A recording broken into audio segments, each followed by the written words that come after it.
While social disorganization theory would focus on the structural breakup of urban communities, our next theory instead considers the delinquent values that are found in lower class cultures. Walter B. Miller's theory of lower class culture and delinquent values provides a cultural deviance approach that helps us understand delinquent behaviors.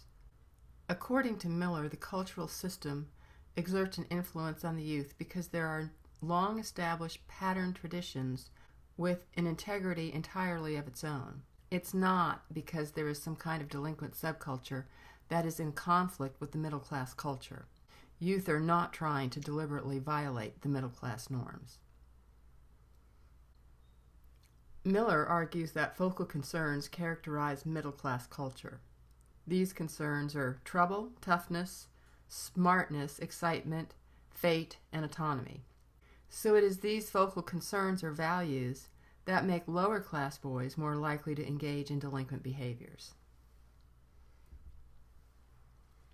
This concept map helps us understand how these lower-class focal concerns develop. The root of the problem is economic, as it all stems from economic segregation. From that factor, then, emerges a series of social dynamics that the lower class creates a distinct culture, and that typically youth in this culture are raised in female head of household homes, that there are few positive male role models to help boys develop an appropriate sense of their own sex roles, that this is then reinforced by single-sex peer groups, and that this, then, is what leads to the unique lower-class focal concerns. Miller's theory is not accepted by all delinquency theorists. Some of his critics argue that evidence shows instead that lower-class youth hold the same values as the rest of the larger culture. Cloward and Oland, who are discussed a few slides down the line, as well as Cohen, who is in just a couple of slides, would argue that lower-class youth internalize middle-class values, and that their delinquent acts reflect those middle-class values. Robert K. Merton was one of the most influential sociologists of the 20th century, and he developed strain theory. He based his theory on Emile Durkheim's theory of anomie, or normlessness.